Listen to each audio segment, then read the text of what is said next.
I put us on mute. Okay. Maybe this is better. Okay.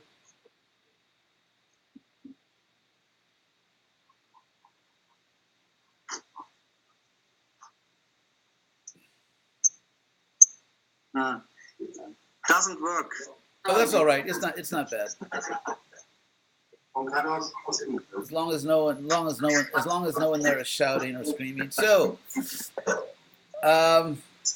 thank you all for coming. Today is Janmastami, and so I will begin by explaining something about Janmastami. Janma in Sanskrit means birth. Janma, and of course it's related to English words like generate and so on, to take birth. And Ashtami in Sanskrit means the eighth. I think we have a little problem there with the noise. Sounds like an electronic dog.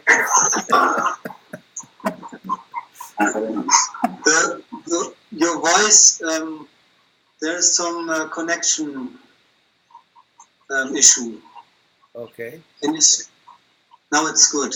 Okay. The last two sentences we didn't get. The Sanskrit word Ashtami is the eighth in order, like first, second, Erste, Zweite, Dritte, and the eighth. And it's a feminine word, Ashtami, because it refers to this feminine word Titi, which means a lunar day.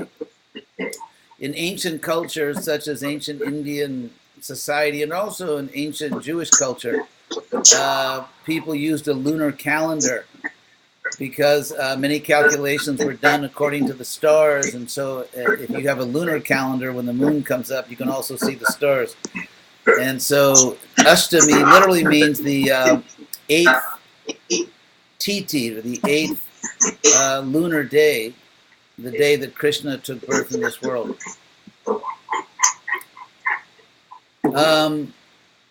Krishna technically is an Avatara.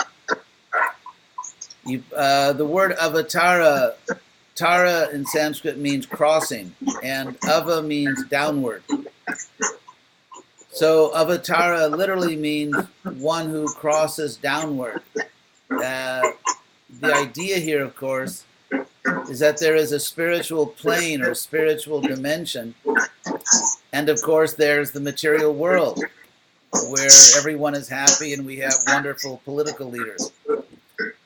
So the idea is because people are suffering, Gesundheit, because people are suffering in this world, therefore Krishna himself or his representatives actually cross down from the spiritual realm into this material world in order to help us. So that is the Avatara, one who crosses down from the spiritual world to the material world to help us. And that's natural. For example, when someone is in prison, generally their family, goes to visit them.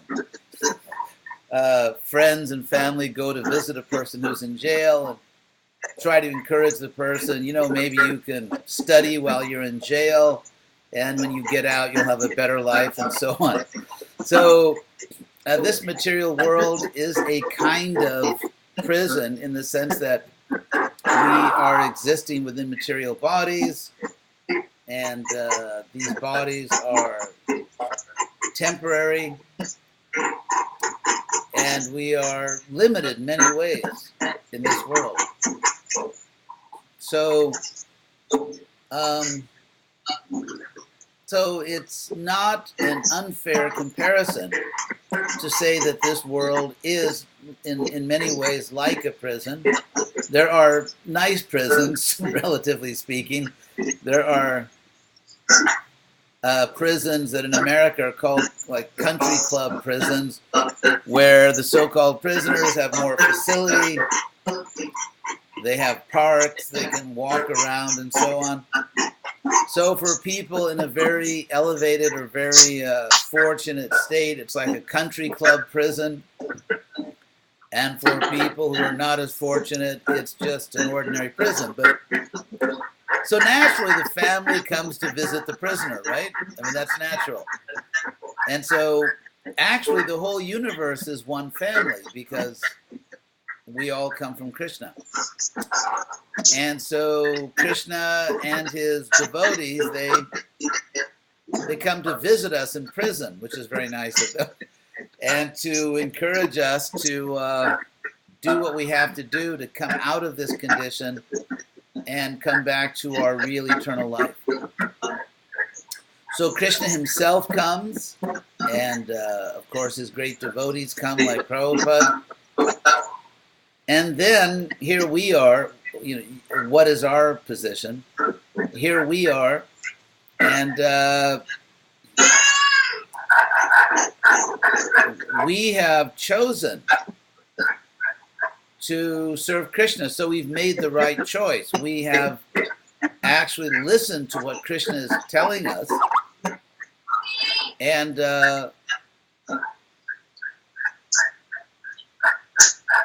oh, whoops. Yeah, it seems like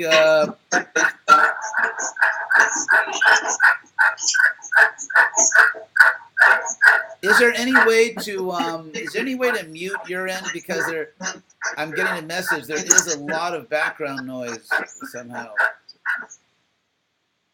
Oh, that's good. Yeah, that did it. Okay. Very good. So sorry for those who are on Ustream and you've been suffering through all this noise. It should be better now. So, so Krishna's very nice. I mean, he's a nice guy. He comes to visit he visits the kids in prison. So, and so those of us who take Krishna seriously and actually pay attention to what Krishna is saying, we are on the path to come out of this unhappy situation. Plato talks about this in the Republic, that we are trapped in a cave in which we are only seeing reflections of reality, which is very much the case. We are seeing mere reflections of reality. It's like if you, let's say in clear water, if you see the reflection of an apple tree, it looks exactly like a real apple tree. The problem is, though, you can't eat the reflected apples. So if all you have for lunch is the reflection of food, you're going to be very hungry after your so-called lunch. And so this material world is a mere reflection of the spiritual world. So you can't eat the reflected apples, but at the same time, if you look even at the reflection of an apple tree, you know what a real apple tree looks like. And so in that way, even though we can't ultimately be happy materially, we can be happy. It is possible. Das ist möglich. It is possible to be happy in this world, but if we have a spiritual life. But without spiritual life, if we're simply trying to enjoy the reflection, then we're not really going to be happy here. But if we consider that this world is a reflection of the spiritual world, then we know a lot about the spiritual world. Plato talks about this. And also, if you know Western intellectual history, what is called Neoplatonism in the later Greco-Roman period. Anyway, the idea is that just as in this world, on the spiritual plane, there are relationships, there is love, there is friendship, there is beauty, there's music, there's happiness. It's real life. It's simply that it's eternal. It's real life. It's just ewig, but it's eternal. And um, so Krishna comes. Imagine from Krishna's point of view, he comes down to this world, and there's a bunch of people standing next to the water, looking at the reflection of an apple tree and trying to pick the apples off the reflection. And Krishna is thinking, "Oh my God, these people are they're not getting it." And so Krishna tries to explain to us that we are not this body, and that we are all eternal souls, and we have a real life. We have a real life as souls. It's very simple. I mean, there's no reason why the truth should be complicated. The truth is very simple.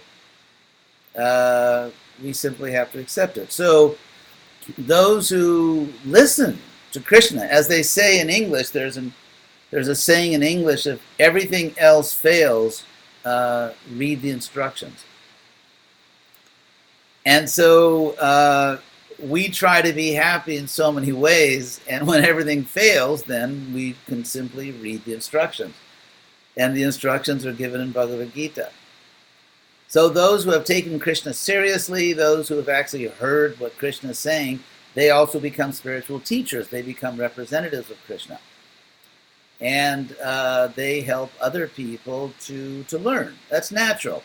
In every field of life, whether it's music or sports or acting or business or anything, academic life, people who are good at something, people who know something, teach other people. So the relationship between a disciple and a guru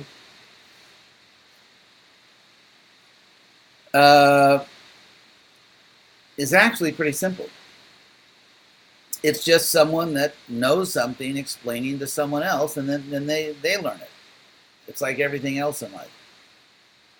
So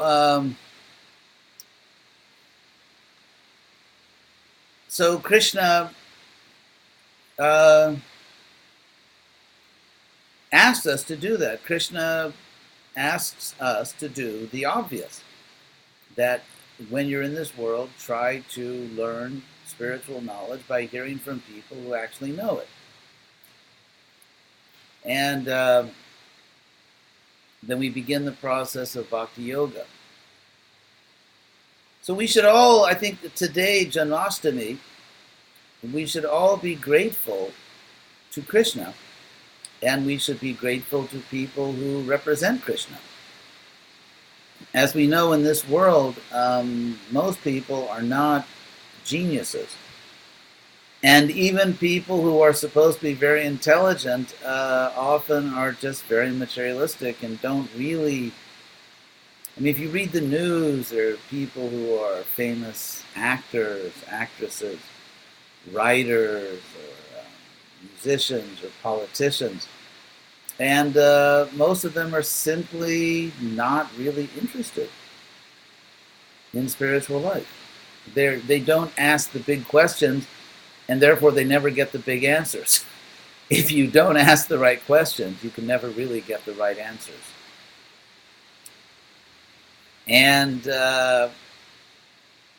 so the obvious point is our own mortality. The fact that we are in material bodies, and these bodies get old and die. If they live that long, they don't die earlier. This is not pessimism, it's just realism. It's just opening your eyes and seeing what the world really is. And so an intelligent person, a thoughtful person, would naturally say, is there a way to fix this? Can I somehow fix this? Can I somehow live forever? And can I be perfectly happy? As we know, relationships in this world tend to be a little disappointing. They're not absolutely satisfying usually. And so, are there perfect relationships? Can people fall in love and always be perfectly in love? Can we be perfectly happy? Can we always be happy? Can we understand everything? And so a thoughtful person asks these questions. Unfortunately, there are not very many thoughtful people in the world now. And I think one of the problems is that the world moves so fast now with technology and what do they call it? Facebook or messages. I mean, if you send someone a message and they don't answer in 10 minutes, it's like, are you still alive? Do you hate me? You know, people, so everything moves so quickly. Life moves so quickly that the world is literally hydroplaning. It's like a boat on water that goes so fast that it actually hydroplanes. It's above the water. And so life is moving so fast that we are on the surface of life. Most of the world is always on the surface. And the truth is actually often beneath the surface. The surface of reality is merely the surface. And beneath that, we can discover our real identity, what God is, what the purpose of life is. But people at the present time are more or less trapped on the surface of reality. For one reason, because life is moving so quickly. So today also we have an initiation of Olaf, Herr Olaf, and who has been particularly inspired by a wonderful devotee, Shivatma. And in Germany, for those who are, because people are watching from other countries, so we are actually being hosted today in this program by a very nice Krishna West community near Hanover, Germany. And so Paranshayas and Shivatma are leading that program. And Olaf, who has known Krishna for a very long time, is formally accepting initiation. And he's particularly inspired by Shivatma, which is very good. Shivatma is certainly a saintly Vaishnava. So it's an auspicious day because Krishna came to this world to save us, and so to formally, officially make a decision that I will surrender to Krishna. I will serve Krishna, and to recognize that I am an eternal part of Krishna. That's really who I am, far beyond any temporary bodily identity. This is a very beautiful day to do that because today is the day that Krishna actually arrived. Krishna actually came to this world to invite all of us to an eternal party that's going on in the spiritual world. Everyone is very happy there, and Krishna's inviting us. And so to accept Krishna's invitation on this day is very auspicious. So, that's a short message. Are there any questions on these points? If any of you have any questions?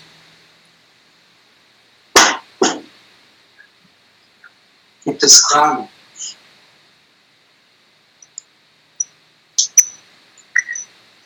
Zum Thema Einweihung. Understood everything. Eine Frage. Understood everything, and I've been reading specifically about initiation since months.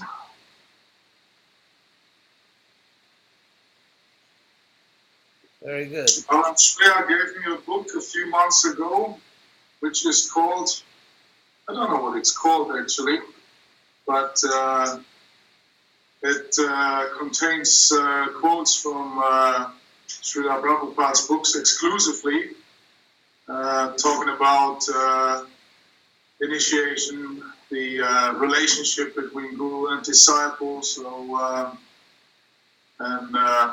well, obviously I've read all these things before at one point, but it's all put in one book, so to speak, and it's not an easy read because there's no storyline to the book, of course, consisting of quotes, but well, I've been reading it all the time.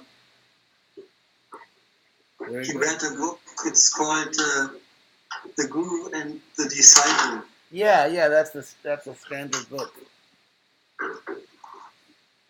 Okay, so One yes, question. yes. I'm trying it. People in this world tend to, not only people in this world, but also Hare Krishna devotees tend to idealize seniors, superiors, gurus, and often they get disappointed when they see the person on the other side of the table acts just as an ordinary human being. Maybe you can say something in regards to this subject matter, just that people will not fall trapped to this. Very interesting question, honest question. The question is, in case I don't know if people could hear it on in other places, that in you could say in Vaishnava culture, certainly in ISKCON, people. Maybe you could mute the. Could you mute that again? Thank you. Devotees are taught to idealize spiritual leaders, gurus, sannyasis, I suppose, even sometimes temple presidents and GBC, and then often they're disappointed. I won't say most of the time they're disappointed, but there are cases where people are disappointed. And so what about that?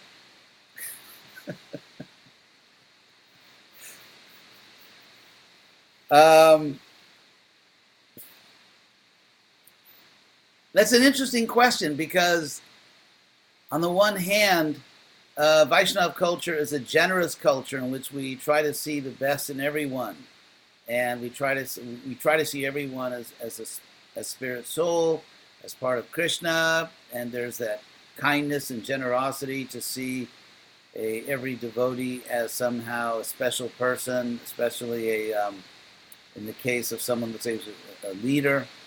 At the same time, Krishna consciousness is, or is supposed to be, a spiritual science in which we see everything as it is.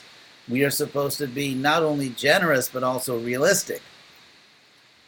And so, in terms of honoring a guru or GBC or sannyasi or whatever, or other leader, how much is too much? Or how much is not enough? And it seems that just common sense that, well, okay, there is some respect which you could say is due to the office or owed to the office itself. And that's not merely hypocrisy. For example, if you're on the street and a policeman stops you, even though that policeman may not be a nice person, may not be a great policeman or policewoman, but still, you have to stop. I mean, there's a certain respect which comes from the office itself or the position itself.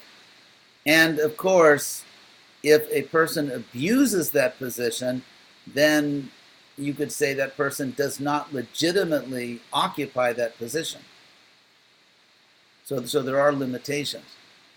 But if the person, let's say, is not the best thing in the world, not the best police officer, not the best president of a country, not the best guru, not the best sannyasi or GBC or whatever, but is still somehow legitimate. That is a big dividing line between legitimacy and illegitimacy.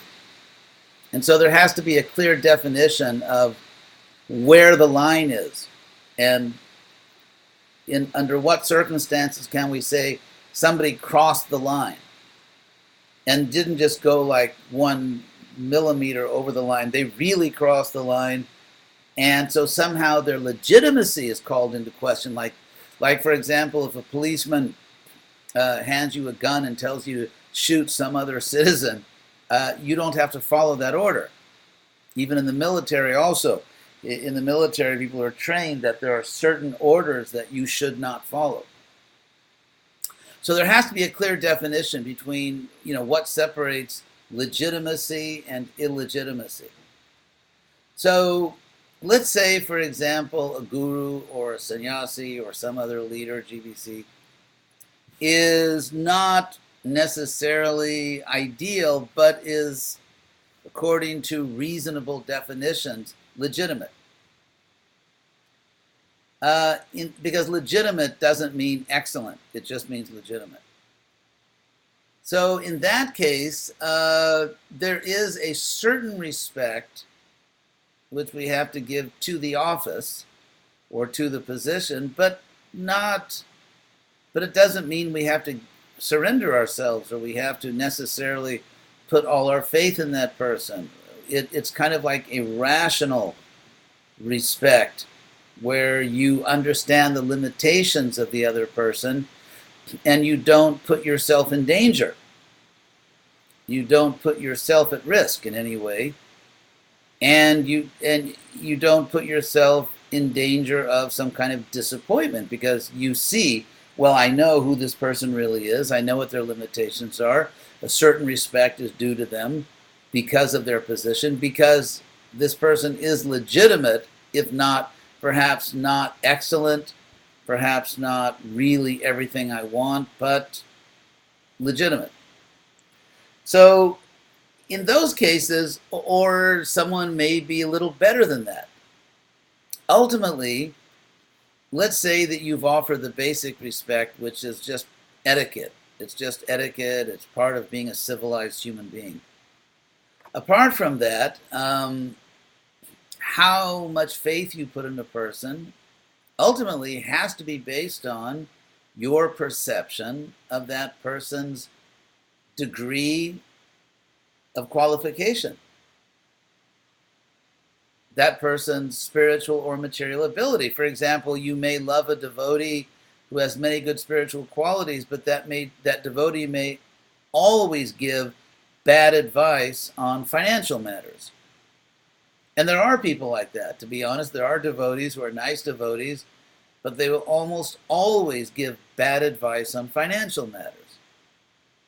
Or they may give bad advice on marital, about marriages, how to behave in a marriage, or how to raise children. They may say this person may not have very much information on human affairs. Or someone may be expert in human affairs, but not very good spiritually. And so, in other words, to be a devotee doesn't mean to be blind. It means you have to open your eyes, you have to be intelligent, you have to know what's going on, and you have to respond appropriately.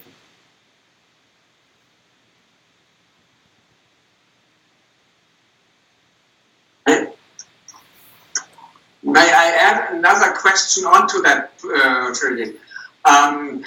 Often, or how do you deal with what we in psychology call projections? I'm sure you as a spiritual master have also had this situation that disciples or other devotees would project something into you. Oh, he is the greatest acharya, whatever, any kind of projection. Because I think it's dangerous if we simply project something onto another person, which is just our own illusion. What do you say to that? Oh, I never reject praise. Okay, I'll repeat the question for everyone. What he asked? What do I do personally? What do I do personally if a devotee is, use the word psychological term projection, or you could say mythologizing. For example, if a disciple says to me, "Oh, Acharya, you're the greatest," I just usually say, "Well, thank you." Anyway, I'm just kidding. So, if okay, we can't go to one extreme or the other. Usually, I try to help people to be realistic. At the same time, it's interesting, if you look at ISKCON history, when Prabhupada first left this world, and ISKCON had a famous guru system, and for, I think, obvious reasons, devotees who were suffering this loss of Prabhupada's personal association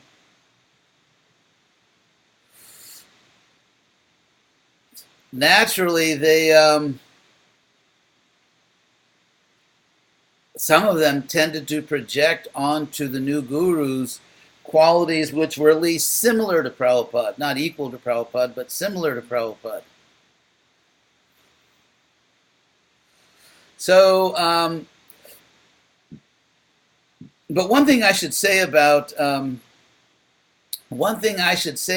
that period in ISKCON history, because ISKCON tends to indulge in a lot of mythological history.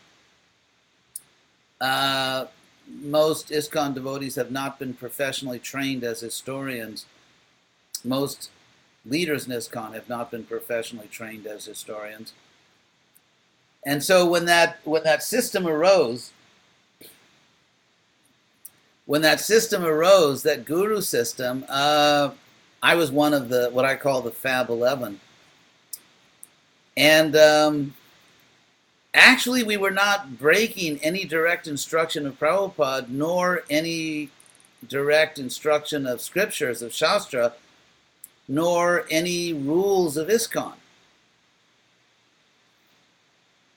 And so there's kind of like this mythological history that somehow the people who acted as acharyas, all of them were necessarily doing something wrong or violating some principle.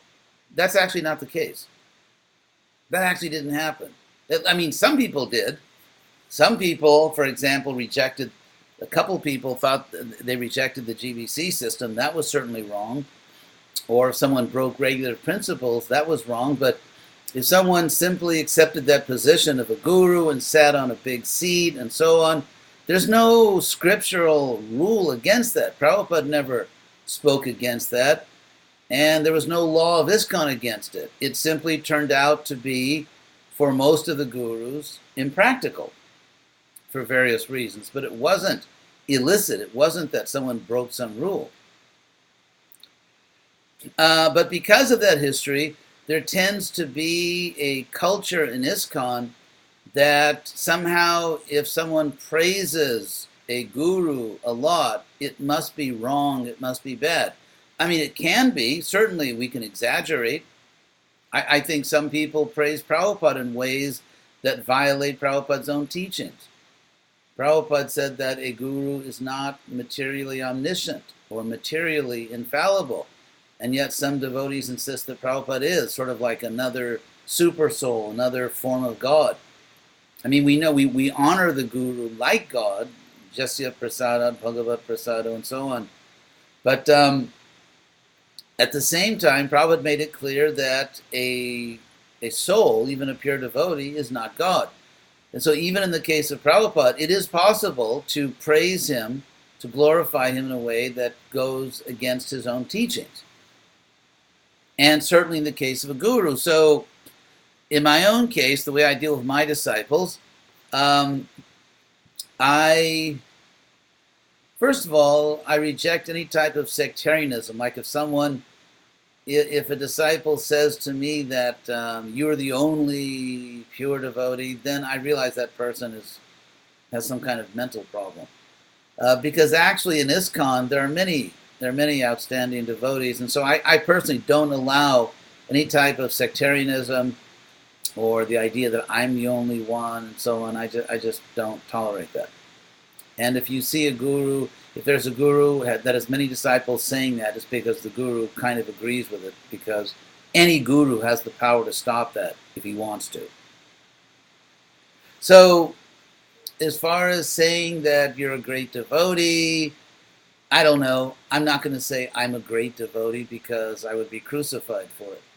But, and that's not the only reason. I mean, I know my own faults. But still, I think that if someone praises me, it's a delicate thing. Because ordinarily, if someone praises you, you can just say, I don't want to hear it. But if you're a guru and it's a religious duty of the disciple to praise the guru, then at what point do you stop the praise? At what point is it too much? 1 second.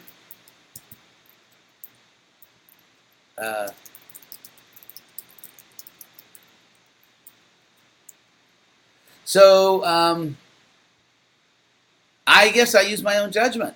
If disciples praise me, I try to intelligently evaluate that praise and say, is it appropriate? Is it not appropriate? Is it exaggerated? Is it a little exaggerated? Or is it too much exaggerated? Or is it inaccurate? Is it sectarian? Is it fanatical? Or is it reasonable? And so, yeah, I don't automatically accept all praise, and I don't automatically reject all praise. I try to be reasonable about it and evaluate it.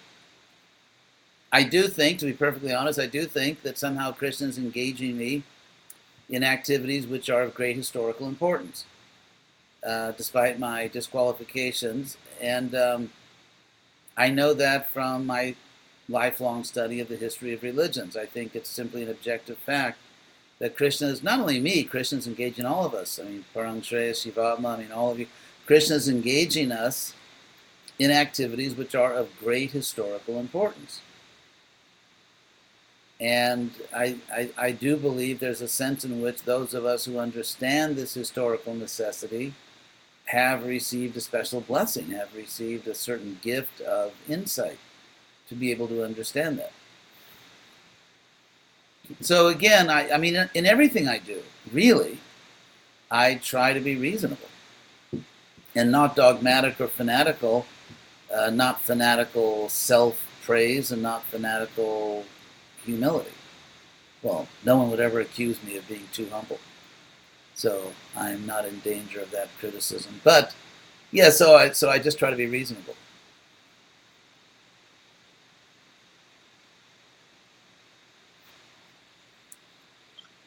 Thank you.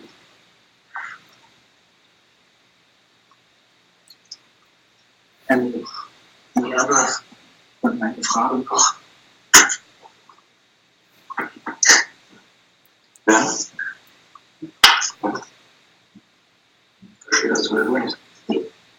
Das übersetzen. Wenn du eine wichtige Frage hast, kann ich sie übersetzen. Ich weiß gar nicht, worum es eigentlich geht. So, okay, kann ich ja später.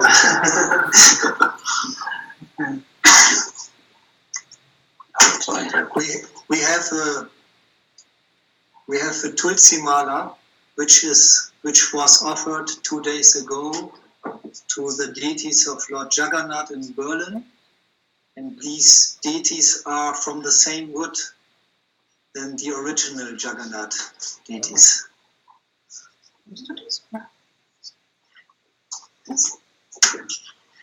Just some information. Very good. Okay, so I guess Hare Krishna. So for the devotees who are on Ustream, I guess we're going to stop here, perhaps. I guess that will be the end of the lecture. And I'd like to thank everyone who has been watching.